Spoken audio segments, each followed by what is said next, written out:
you. Hello, everyone. Namaste, and welcome to today's session. My name is Ravi Santlani, and I'm the founder of ScooNews, India's largest media platform for the education sector. I'd like to introduce today's presenters, Praveen Raju and PV Sindhu. Praveen is the founder of Suchitra Academy. He holds a bachelor degree in electronics and communication engineering. He was India's number 7 in the under 21 snooker championship and represented Osmania University in badminton. He was also the founding vice president of the Indus Entrepreneur, that is TIE, and is co-chair of FICCI Arise, as well as the president of Independent School Management Association. Well, I don't need to introduce you, PV, but still, I'll go ahead with this. PV Sindhu is an Indian professional badminton player. Having made her international debut in 2009, she rose to a career-high ranking of number 2 in April 2017. Over the course of her career, PV Sindhu has won medals at multiple tournaments, including a silver medal at the 2016 Summer Olympics and a gold at 2019 World Championships. She's the first Indian to become the badminton world champion and also holds the world record of highest number of medals in World Championship. So friends, a recorded version of this webinar will be available on our Facebook page, that is @ScooNews. We are also live there. And we shall send you an email too with the YouTube link post this webinar. If you're facing any bandwidth issues, I suggest that you turn off the video so that you can listen to the audio with a better clarity. We'd love to hear from you. If you're attending via Zoom, you can use the Q&A button on the bottom of your screen and presenters will try to answer your question if time allows. For those of you just joining, welcome, namaste, and enjoy the webinar. Over to you, Praveen. Thank you, Ravi. So firstly, thank you very much, Ravi, for having me over, and special thanks to PV Sindhu. I appreciate Sindhu's busy schedule. As many of you may not know, she's been training at home in her balcony outside and getting ready for when things get better to come on. So thank you very much, Sindhu. Appreciate it. Thank you. So I'd like to speak to you about, firstly, let me introduce you. I think Ravi has done a little bit of introduction. I'm the founder of Suchitra Academy. It's a CBSE and Cambridge school based out of Hyderabad. And I'm a founder of Suchitra Badminton Academy, which is a professional high-performance badminton academy. And then I was the executive director of Indus International School, Hyderabad, which is an IB school, and also chairman of Indus Early Learning Center, which is also, it's a preschool based out of Hyderabad. So today, the flow of the presentation, I thought we will discuss on the importance of sports and fitness in wellness. And then I'll give you a short story of Suchitra Badminton Academy and how it evolved. And then I'd request Sindhu to come and speak about sports and fitness for educators, and which will be followed by the Q&A session. So today, wellness includes both physical health as well as mental health. And in today's world, the kind of access to devices, the lack of physical exercise, activity by children is just at a new level of new depths, I should say. And children at all houses, including my house, it's a huge challenge to get the children out to go and play in the grounds. So I see a lot of obesity that is happening in children. I'm sure all of you are also, obviously have noticed it. And that is going to pose a huge challenge for India. So just to give you a perspective, IHME in their global burden of disease data had put out in 2006 statistics that cardiovascular diseases, cancers, and diabetes together form about 55% of all deaths around the world, leading cause of death. And all three can be attributed, some in a larger degree, some in a smaller degree, to the lack of physical fitness in everybody, and that is likely to just go exponentially as we go along. And large part of this is due to our lifestyle, and these diseases are rightly named as lifestyle diseases, including high cholesterol, hypertension, heart disease, diabetes, cancer, and obesity. So this is the physical side of the health that we're talking about. The others, as I was talking earlier, that we have in today's, this is what is happening. As you can see on the screen, people with devices are, they go home, they're with devices. They get onto the school bus, they're with devices. They are parents have become more busy than before with both mom and dad working. It becomes even more difficult to control children. They'd rather just give them some device and do their own thing. So this is a common thing that is happening. This is the way of life today, unfortunately. So this leads to a lot of mental health issues. While physical health issues have been talked about and discussed at Bear, but mental health issues, because of the stigma that is associated, have hardly been talked about. And only if we talk about this will we be able to bring about any change. So if you see, depression, anxiety, ADHD are some of the leading causes of or leading issues with mental health. Today, depression is the leading cause of death in young children. This is by WHO. And I'm sure many of you may not know this, but this is the fact. And if the projections what they have for the next 10 years, by 2030, WHO predicts that depression would be the leading cause of disease burden globally. It is not just in young children. This is going to be the leading disease worldwide. And that's why speaking about mental health and addressing it, and with a proper structured way, we as educators, we are responsible to help mitigate this challenge. This is very common. Today, the pressure from parents, pressure from schools want ranks, parents want their children to do exceedingly well in academics. As a result, it is always work, academics. Did you study well? How are your marks? How are you doing well in your subjects? But people don't understand that every child requires that much of a physical playtime outside. And this is unfortunate reality and the unfortunate thing in our society that we as educators are to blame as well, and parents are also to blame as well. So we have to collectively address these issues. So the recommendations that I have are that as schools, we should emphasize on outdoor activities and sports in all schools. And research shows that sports boosts academic success. Okay, we have online Sindhu, and I know her that she hardly studies. She only studies for, because of her extremely busy schedules. She's only on for maybe 15 days a month, and she still ends up getting some 65-70%. So because of her play, her brain is so sharp. But this is a live example. I'll ask Sindhu to speak about that a little bit more later on in the webinar.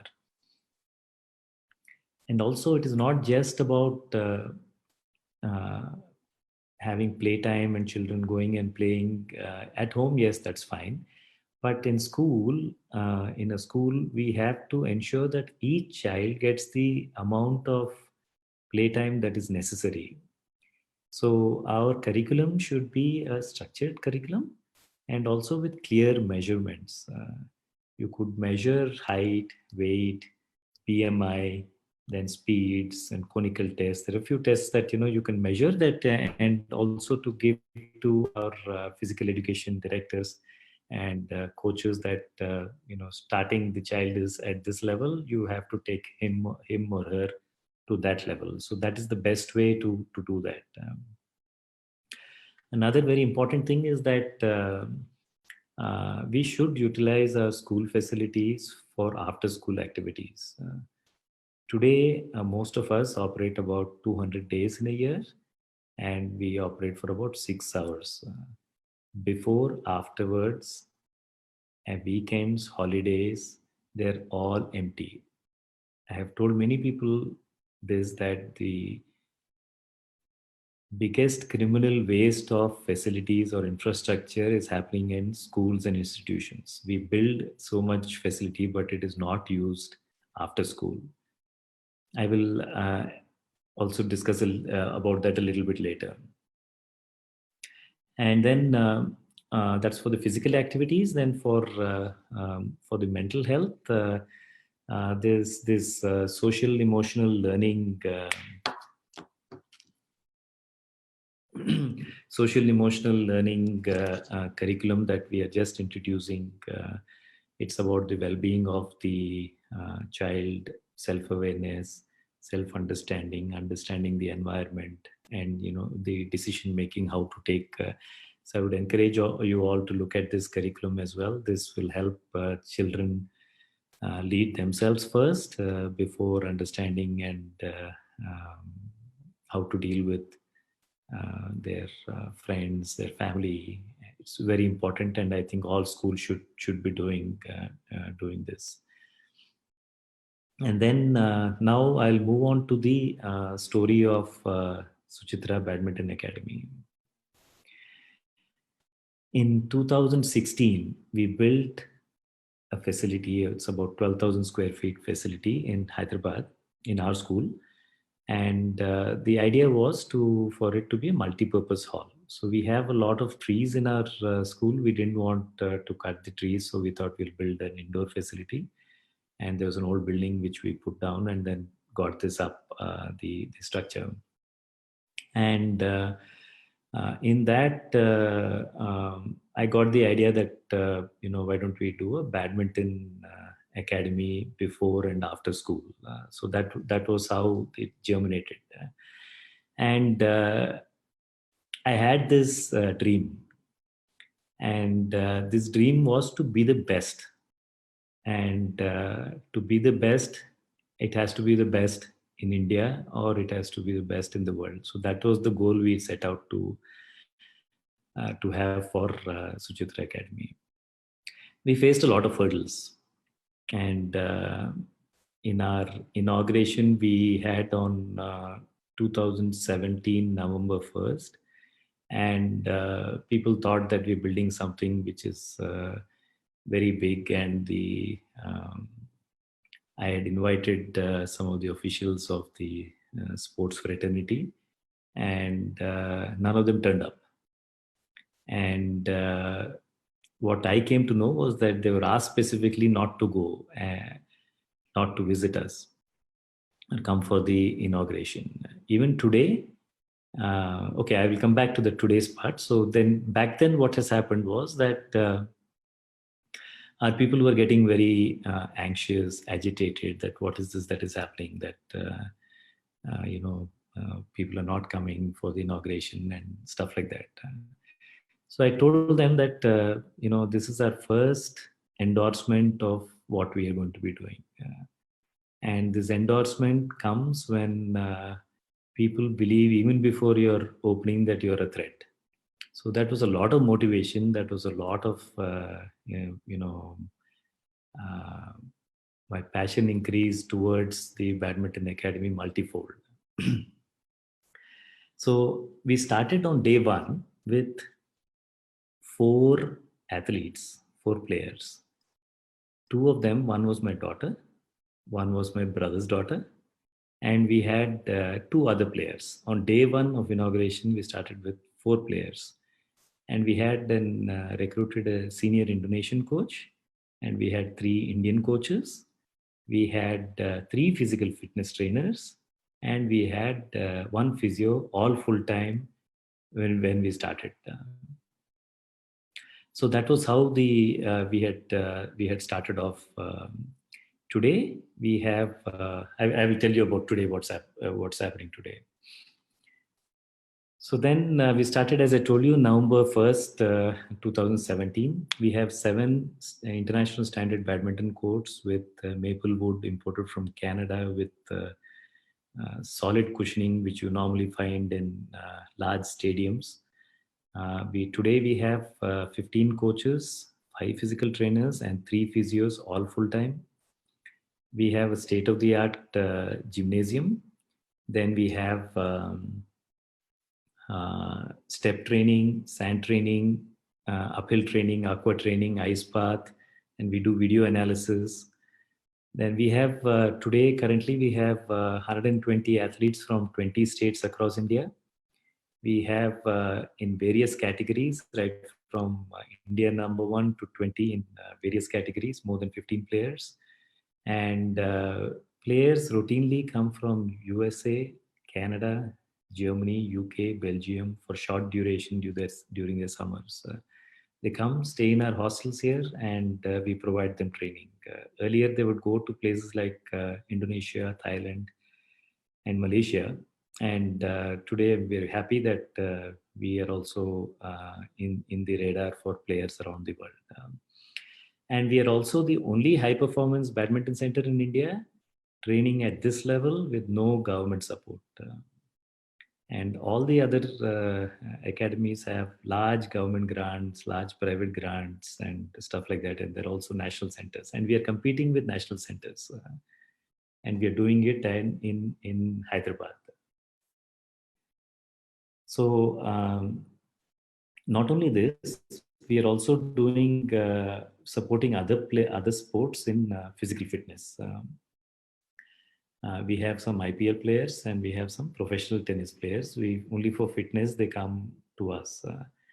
This apart, my very good friend Suhim Sheikh, he is mentoring, training a set of sailors in Hyderabad. He picked up about 30 of them from rural, underprivileged backgrounds. He's training them for a few years. He's now left with about 8 of them, and all 8 of them are in the top 10 in the country. And they're one of them is India number 1, and then they're doing Asians, World Championships, and participating in all these as well. Definitely, they draw a lot of inspiration from Sindhu, and we provide them complete physical fitness at no cost, swimming, training, advice on sports nutrition, sports science, and everything as well. So just to give you how we have performed so far, Suchitra Badminton Academy, we have had 65 medals, 23 international medals, 28 national medals, and 14 in 2018. And then in 2019, 20 international, 35 national, and 19 zonal medals.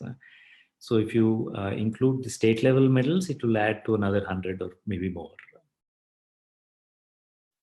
And so the challenge theoretically, you were not supposed to have anything other than badminton, other than a school in a school premises. So, but we had started the academy. I did have discussions with the principal secretary, education and GHMC commissioners and here, and I told them that, give me some letter saying that, you all commend that I'm doing a good job, but you have to, legalize what I'm doing.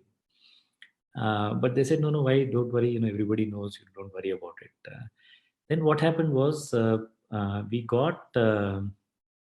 Radhesham Julania. He is the Secretary Sports, Government of India.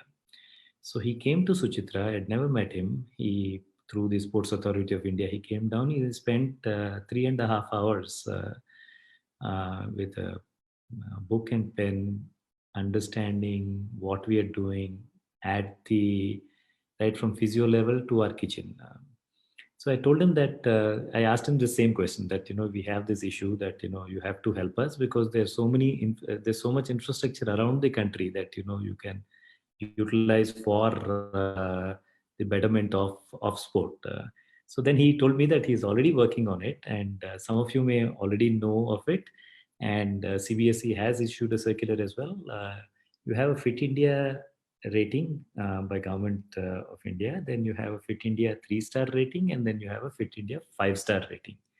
I don't want to get into the details of the Fit India 3-star and Fit India, but in Fit India 5-star, it says that you have to use your sporting facilities for the community, and you may charge a fees for that as well. Then he said that okay, now this you apply for a 5-star, I'm sure you'll get it, and then you become a legitimate guy who can actually use your school facilities and say Government of India has said that you can use it. So I would encourage you all to use this, and please allow for your own school children and for children outside to come and use the school's facilities. So this is one part, but the big part of what we're doing is India's superstar badminton player, PV Sindhu. This is at her World Championship. So I will show you a short video. This is something which most of you may have seen. This is a training video of PV Sindhu at Suchitra.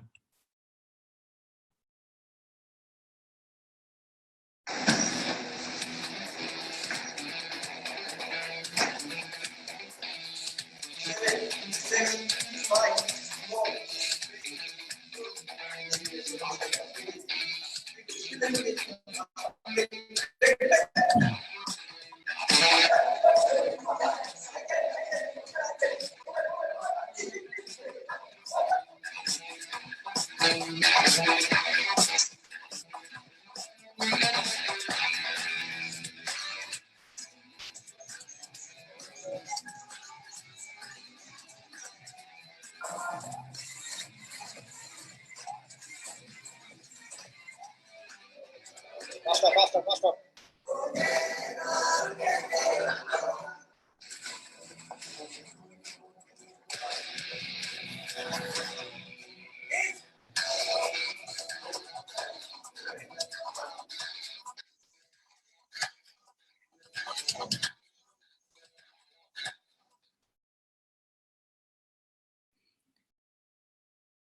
Okay, so sorry, give me a second, please. Okay, so what we do for Sindhu, okay, I'll give you a little bit of a rewind of this. We started off in 2017. World Championship of hers was on 21st August to 27th August, Badminton World Championship. 46 days before we took Sindhu on. The very first day, my trainer and I went to Sindhu's house in the community. They have a gym, and in the gym we did some tests to see how she was where she stood, and the lucky part for Sindhu, I mean the really lucky part, she has a great father. Well, doing all his duties as a father, he's himself a tremendous athlete, played for India volleyball for 23 years, captained India as well, and Arjuna Awardee as well. So he immediately understood. He said that yes, this is something which is, I believe in you all. So I think we should look at getting physical fitness, with you guys. And we did for the entire World Championship, it was stealth mode, meaning that she would come at times when nobody was there, and we tried to keep it a secret for about 45 days. And that epic final, which most of you would have seen with Okuhara, which lasted about an hour and 20 minutes or something, or 1.5 hours. And there you could see Sindhu's difference as a super fit girl. And that's when both Sindhu and father decided that they should do full-time physical fitness with Suchitra. So what we do with Sindhu is her complete fitness planning and training. We also help her with her game corrections and her strategy as well. So, okay, like all things, you go before and after. Okay, I will show you the Suchitra difference. What Sindhu was before coming to us and what was Sindhu after coming to us. So before the highlighted events, the Denmark Open, Olympic, and the China Open are the big events of the world.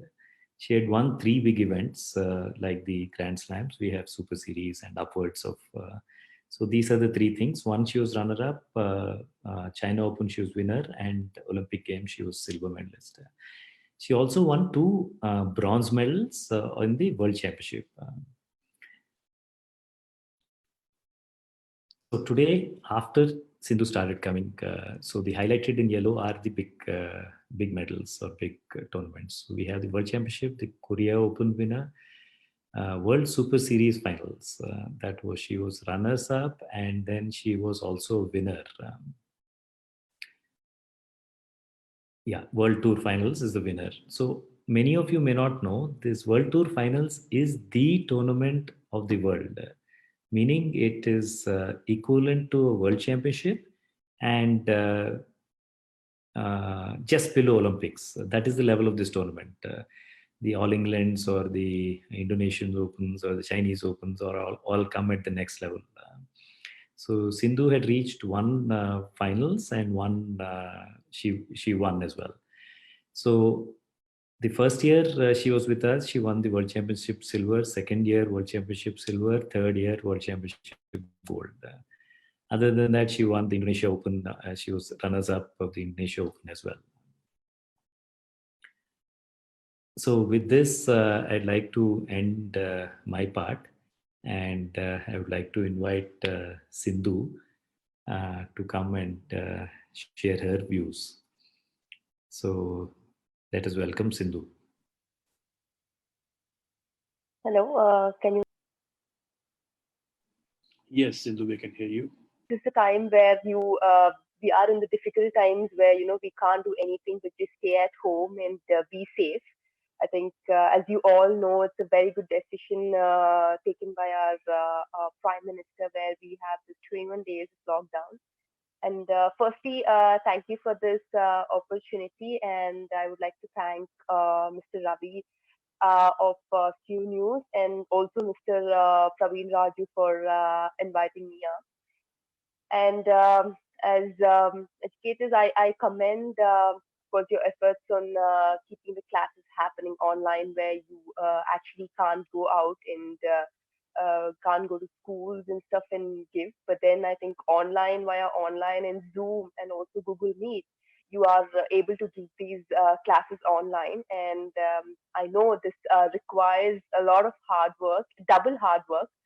So I would like to say that please keep up the good work, and please keep going for a few more days, and hopefully everything will be fine. And also, we have to take this opportunity to thank the doctors and nurses and also the paramedics, health workers, and also the police people for doing such a fabulous job for keeping us and our families safe from this COVID-19. Because as you know, it's very very dangerous, and this virus is spreading really quick. And I think as educators, you have the tremendous power and great responsibility to shape the future of India. Please educate our children and the importance of physical health. Me being an athlete, I think physical health is very, very important, and ensure that all the children are given the opportunity to play every day. I mean, before it was just studies, but I think every children should get that opportunity to play some kind of sport and maintain themselves. As Praveen sir said, that a lot of people are just sitting at homes or on their devices and not doing any type of physical activity, which is leading them to obesity and a lot of things. So I recommend that, please, some point, like some time at least, make your children just work out or some sort of exercise, so that it will definitely um, come up, and in the future they will definitely do a lot more good things, but not only studies but also come up in their sports as well. So I request you to open up your respective schools facilities for, I mean, for after school activities. And as Mr. Praveen Garu said again, Fit India allows you to open up facilities to outdoors. Sports has helps in mental health. As Praveen pointed out, the figures of people affected by depression are mind blowing. Like the graph that he showed, or the a lot of things that he showed, I think they've been really really good, and I've been observing it a lot. I think being fit and reducing stress helps overcome this challenge. Well, in badminton, there is not much of a difference between the top 10 players in terms of skill and fitness.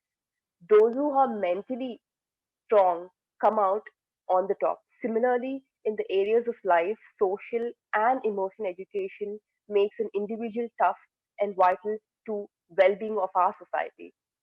Well, I've been going to Suchitra for nearly 3 years now, and I'm very, very thankful once again because they gave me this opportunity to come and do my exercises and play at times, and also have been doing my complete physical fitness there. Along with my father and Praveen sir, I also do some corrections, video analysis, and strategy planning with them. Whenever I go to Suchitra, I see a lot of children playing many sports, and I commend the schools for their emphasis on sports and well being. I wish all of you who may not be giving importance to sports and fitness should start doing so. I think it's high time, and in that way, I have to really appreciate Suchitra Academy, because I've seen a lot of people playing football or some sort of exercise in their class periods, or some they might be having like half an hour break or 1 hour break from their studies, and they just go there and play out there. So it's really nice, the energy from them is really very high. So definitely I feel if you give them some time to just play or some sort of exercise, definitely they will show extra interest in their studies as well. That is what I've observed, and I think that will really help, and that will really work out in the future as well. So once again, thank you so much for giving me this opportunity. Uh, thank you, Sindhu. I think there are a few people who are asking questions. So if you could see that Q&A button on the bottom of your screen, and you too, Praveen, if you Yes. could just scroll down and see if you find any relevant questions that you need to answer or you want to answer. Yeah, I actually wanted to ask Sindhu one question before we start off on the Q&A. Is that a couple of things actually. One is that many of you don't know that Sindhu has completed her MBA, started and completed her MBA after Olympics. And this is rare for people who drop out of school just to do sport. And I must I keep sharing this with whoever I can, that you should follow Sindhu's lead, that you can study as well as be an elite athlete as well. Sindhu, can you throw more light? What made you think about doing an MBA after? Well, as you all know, of course, studies are also very, very important. And, for me also, it was important where I wanted to do studies and as well as sports.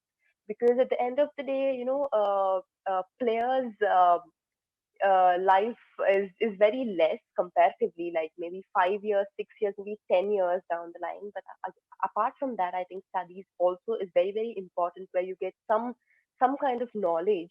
But I would keep that aside, especially talking about me. I think, when I was doing my studies and as well as sports, a lot of people started asking me, when will you study? What will happen? You have your exams in another 1 month or 2 months, or what's gonna happen? So I was always relaxed, saying that it's fine. I'll play and then study later. So as I said earlier, I think if you just give some time to some sort of exercise or badminton or some sort of game, I think you will show extra interest. That's what I was doing, and I completed my studies very easily, and I completed my MBA. So I think I'm very happy to say that to this generation, that not only playing but also studies, and again not only studies and also playing is very, very important. I think you need to have that some sort of knowledge, and definitely you will pursue ahead and do a lot of things in life. Thanks, Sindhu. One more question is that now, because of this COVID-19 situation that we are having today, and we have a lot of questions asking in this COVID period, how do we stay fit? So you could Yeah. also reflect on what you're doing for your fitness, as well as anything else that you would like to share with the audience that you're doing. Yes, firstly, I would want to say that I think we need to be very, very positive. I know, we've been in 21 days of lockdown, and a lot of people might think that, okay, what's happening around the world? This virus is spreading really, really quick. I know, I understand. That is why, as you know, our Prime Minister, sir, has told us this lockdown and to maintain the social distance, which is good for us and also to the whole nation. And me, every day I keep traveling, every day I keep playing. I know it is a bit tough for me, but I think I just stay home, and this is the opportunity for me to spend time with my family after like so many years, and finally I get to spend time with them for like days and days and months. So yes, I do some sort of exercise daily. So it can be anything, like you can do it in the morning, like for half an hour, 45 minutes, or you can just like, well, we don't have much access where we can't go to the gyms, and we're not supposed to go outside and just stay home. So that is when you can do some sort of exercise where I just do some ball practice or some badminton movements in my house. That is how I train myself. And apart from that, to the people out there, I would just want to say that you can learn cooking, or you can just do some craft or art or some sort of exercise. I think some sort of to make yourself busy. I think because in this today's this thing, I think everybody keep themselves busy. So this is the time you all are free. So I think one thing is spend time with family, and second thing is to learn a lot more newer things. So that is what I'm doing, where I'm learning a bit of art, and I'm just doing a bit of exercise and doing a bit of learning a bit of stitching from my mom. These are the new things that I learn well regularly. It's completely different from my badminton, but yeah, I'm really enjoying it right now. Great, Sindhu. I have another question from Mr. Rahul Mengji, and his question is that what is the right age to get into formal training? And if we introduce too early, it may feel like we are forcing on them. Could you throw some light on this, please? Well, firstly, I think it's very, very important to what children are interested in with sport, and definitely yes, it depends on their interest. And at the same time, there's no particular age. Like I started at the age of 8.5, but now I think a lot of youngsters are starting really quick, like six, yeah, 6.5, I think. So I would not recommend that, okay, 8 is only the correct age, no, but I think you can join them when they're really, really young as well. So at the same time, they also need to show that interest, where it's not that you tell them to do like 7 or 8 hours of practice, train, where they really get exhausted. I would just start off with maybe like 45 minutes of a little bit of exercise, because they're also really young and they also want to play. So it's very important that they need to enjoy in what they're doing. I think that is the most important aspect. And apart from that, I would say any like 6 also is the right age. 6.5 years also is the right age to join and make them play. Thanks, Sindhu. And I have one more question here, which is an interesting question, is that it's from Dr. Anu Verma. She says that what are the activities should be focused upon to promote mental health? So how you have your journey also you could explain, Sindhu.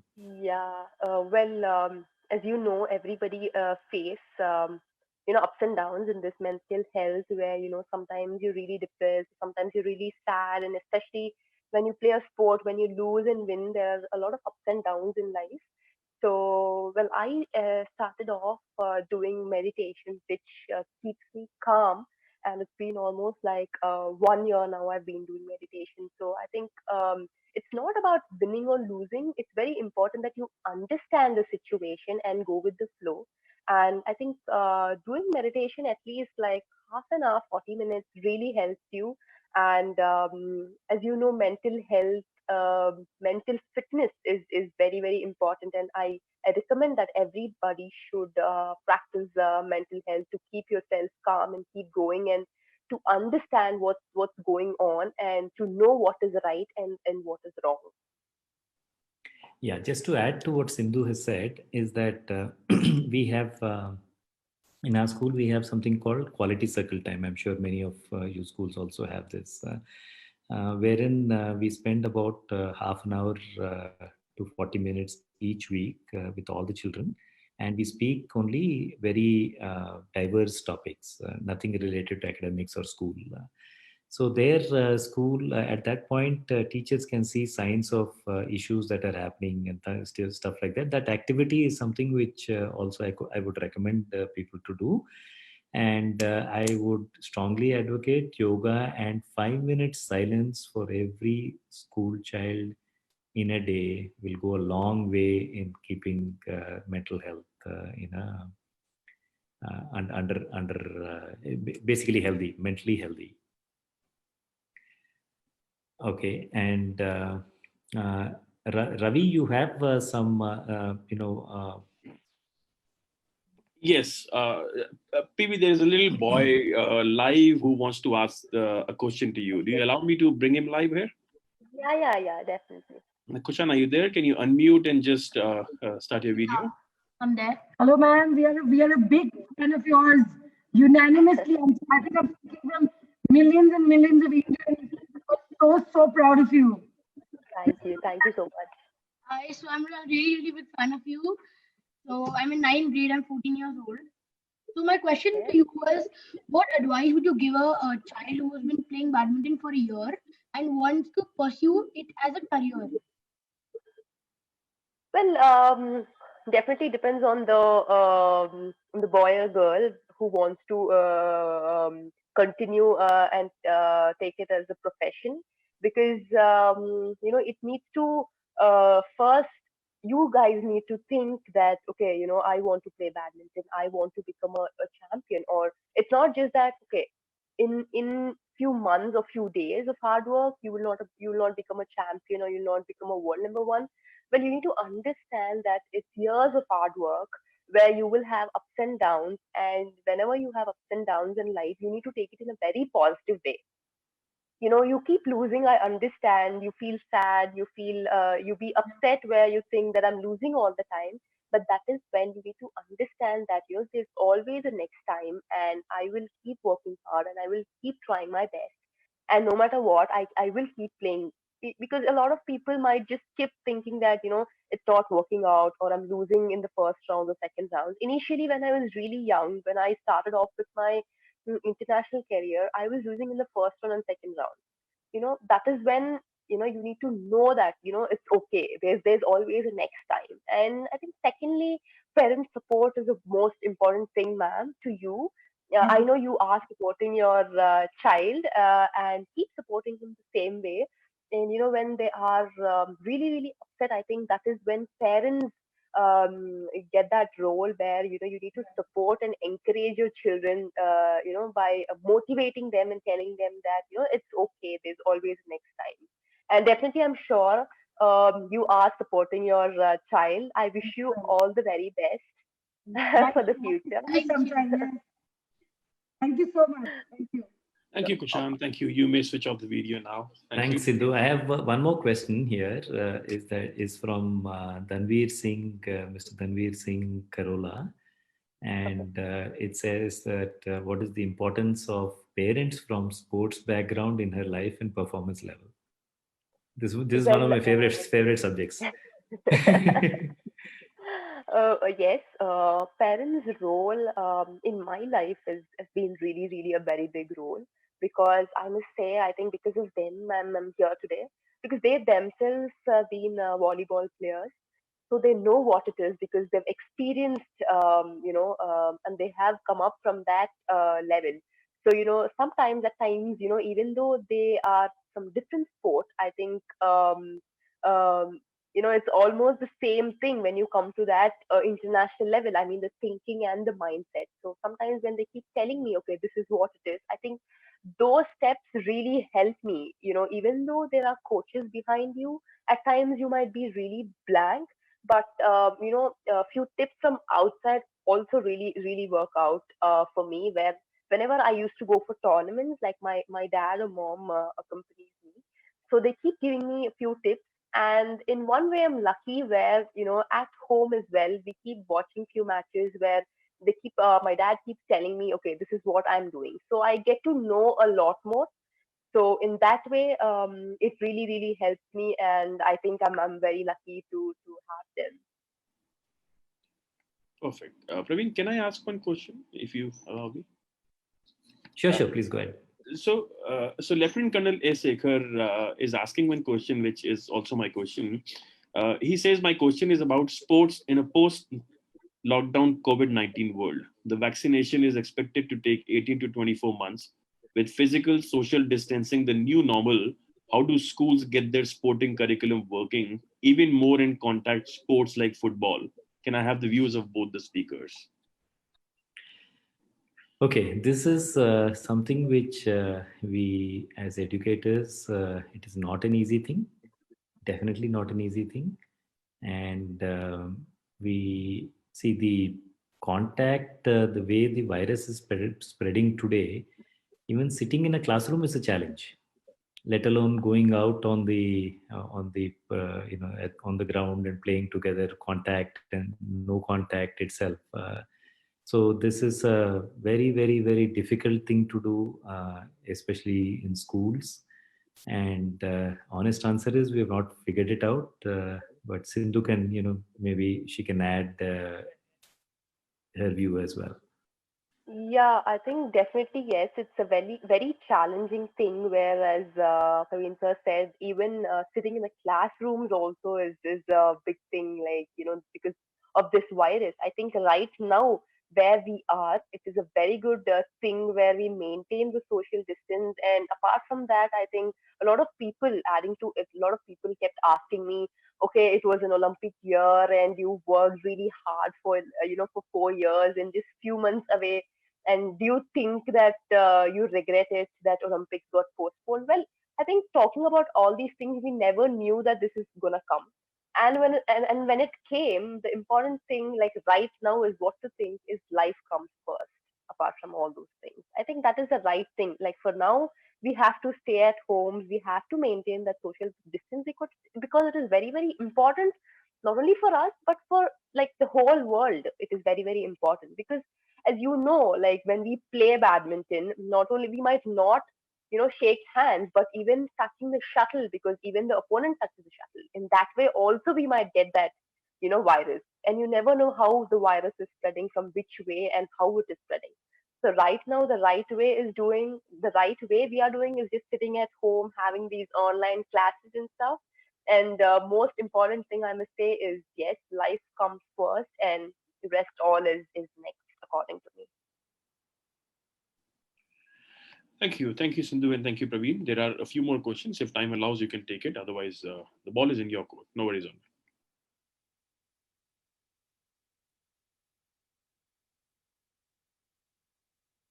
Another couple of questions, and then we'll be done. Sure. So actually, one advice that I would want to give to budding athletes or people who want to take this sport as a professionally is that while Sindhu was saying that, between 6 to 8 may be a good time, we don't know which is the best time. But while they're playing badminton as well, they should also be doing other sports. What happens is that the muscle development of different sports is different. It's not that you're an elite athlete. Okay, I mean, as an example, I'm sure Sindhu would have tried this also, is that the athlete that she is today, you would not expect her body to be sore after playing soccer for half an hour. But it will definitely happen because soccer has a completely different muscles than what we are doing. So likewise, the body development of the body is very important. So while they may be focusing very highly on badminton or any sport of their choice, they should look at dwelling at least 2 or 3 days in other sports as well. Yeah, it can be anything like, a gymnastics because it improves your stretching. You will have a lot of flexibility. So that also helps in badminton as well. I think, yes, I agree to what Mr. Praveen Raju has said because in school we do a lot of activities like, we play some sort of sports like badminton, running, and everything. So it's very important when you're really young to take a lot of sports, to play a lot of sports for fun. And I think that will really help you in badminton as well. Okay, thanks, Sindhu. One last question is it's a very interesting thing. I think both of us can answer this, is that it's about careers. So Okay. can we motivate children and parents to pursue a career in sports? So do we have any suggestions for students aspiring to make a career in sports? Definitely yes, because when I initially started playing badminton, a lot of people were saying that okay, what's next? Because when I started playing badminton, I never thought I'll become an Olympic champion or Olympic silver medalist or a world champion.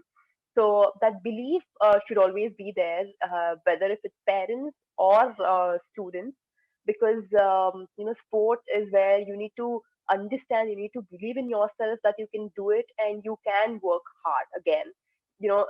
As you know that hard work is the key for success, whether if it's in studies or sports. I think that is very very important, and it's not like a quick journey where you get results in just few days, but it's definitely a lot of years of hard work where you have to keep working hard no matter what, and you keep falling down a lot of times. But I think every time you need to get up, you need to step out there and keep thinking that okay, I will get that, and I will keep working hard for it. So definitely to all the parents out there who are asking whether to pursue whether who wants to take sports as career, definitely yes. Why not? It's just that you have to have it in yourself, and the most important aspect is you need to support your children. That is very very important. I'm sure children will enjoy playing sports, and definitely they will work hard, and they can take it as a career and take it forward. I'm sure.